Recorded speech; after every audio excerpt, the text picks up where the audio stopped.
Hello नमस्ते everyone सबैजना सन्चै हुनुहुन्छ होला। आज चाहिँ अप्रिल फुल।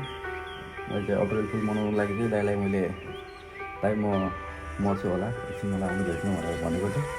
त्यही सायद काइपुग्नु भयो घरमा। अनि दाइलाई मैले के भनेर प्र्याङ्क गरेको भनेर थाहा पाउनुको लागि चाहिँ भिडियो अन्तिमसम्म हेर्नु होला होइन। दाइलाई एकदमै टेन्सन भएर आउँदै हुनुहुन्छ यता विदेश जस्तो ठाउँमा मैले यस्तो गर्नु पर्दैन होला। एक्सट्रिमली सरी छ दाइ त्यसको लागि होइन। तर विदेशमा नगएर अनि कहाँ गर्नु त होइन। त्यो पनि त उतै भएर जे हुन्छ देखिहाल्नुहुन्छ होइन। र अब म दाइको रियाक्सन हेर्न गइरहेको छु। दाइ आउँदै पनि हुनुहुन्छ। So let's see the reaction. दाइ आइसक्नु भएको छ।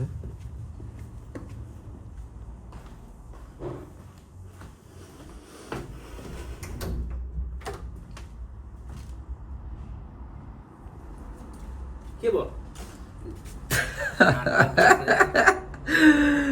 क्या यार आज अप्रिलमा जाँदैन ए म त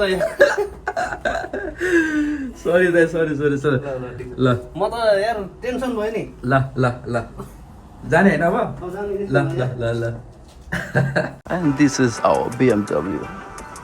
अनि अहिले हाम्रो साउथ अफ्रिकाको टाइम बिहान 8 बज्यो। अनि वेदरको कुरा गर्ने हो भनेपछि सिधै हावासँगै पानी परिरहेको छ।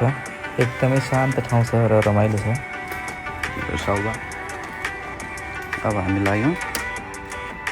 अब भने मैले आफ्नो ड्युटीको लागि निस्किनु पर्ने हुन्छ र मेरो रुमबाट ड्युटी जाँदाखेरि चाहिँ कस्तो कस्तो भ्यूहरू देखिन्छ त्यो पनि देखाउँछु म। अनि गाइस कहाँबाट को हेर्दै हुनुहुन्छ होइन, च्यानलमा जति पनि नयाँ हुनुहुन्छ सबैले सब्सक्राइब गरिदिनु होला। र आज अप्रिल फुल चाहिँ तपाईँले कसरी मनाउनु भयो, कोसँग मनाउनु भयो कमेन्टमा लेख्नु होला। चट्ट मिलाएर साउबा र म चाहिँ अब ड्युटी जाँदैछौँ। यो चाहिँ हाम्रो ड्युटी जाँदाखेरिको भ्यू हो। You can C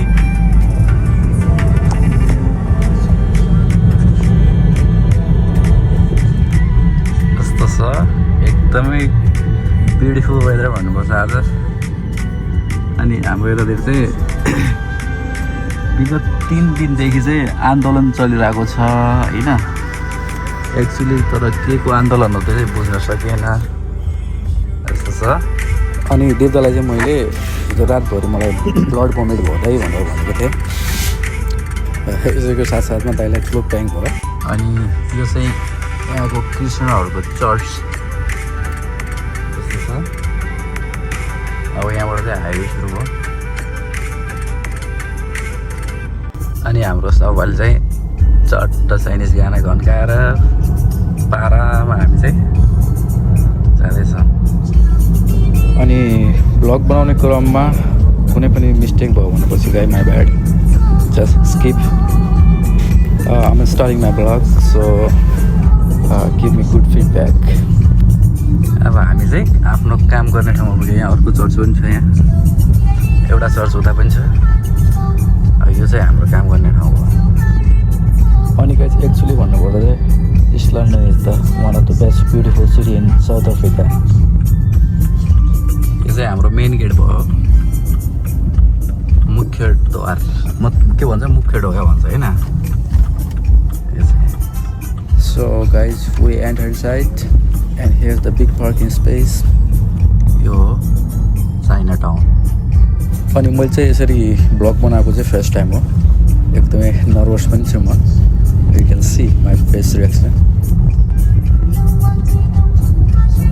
and Deep brother is busy to work, you can see here. अनि हाम्रो दिप दाइको गाडी चाहिँ यता छ। लर्निङ लेख्नु भएको छ होइन। कुन त चलाएको हुनुहुन्छ बुढो। अब लर्नर लेख्यो भने चाहिँ ट्राफिकहरू चेक गर्दैन नि त। यहाँ त्यो दिँदै यहाँ हुनुहुन्छ, बिजी हुनुहुन्छ।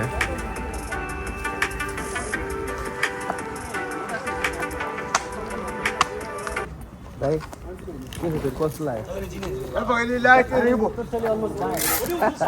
दाइ चाहिँ टोटली दाइ भन्दै हुनुहुन्छ। ल आजको ब्लग यति नै। यो चाहिँ हाम्रो भित्रको एरिया। ऊ त्यहाँ चाहिँ मेन गेट जहाँ सिक्युरिटी गार्ड हुनुहुन्छ। ल गाइज मेरो चाहिँ अब पसल बन्द गरेर अब 12:15 म घर निस्केँ। अनि गाइज मैले भिडियो बनाउँदै अलि लेट भयो, त्यही दिन पोस्ट गर्न सकिएन कार्य व्यस्तताको कारणले। सो द्याट्स वाइ म चाहिँ यो भिडियो चाहिँ दोस्रो दिन पोस्ट गर्दैछु, सरी फर द्याट।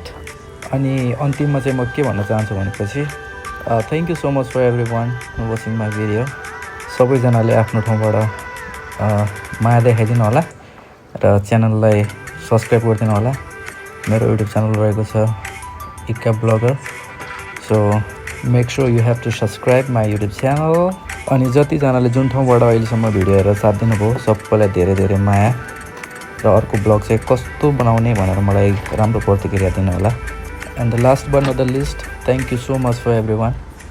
जो जहाँ हुनुहुन्छ स्वस्थ व्यस्त मस्त रहनु होला, आफ्नो ख्याल राख्नु होला।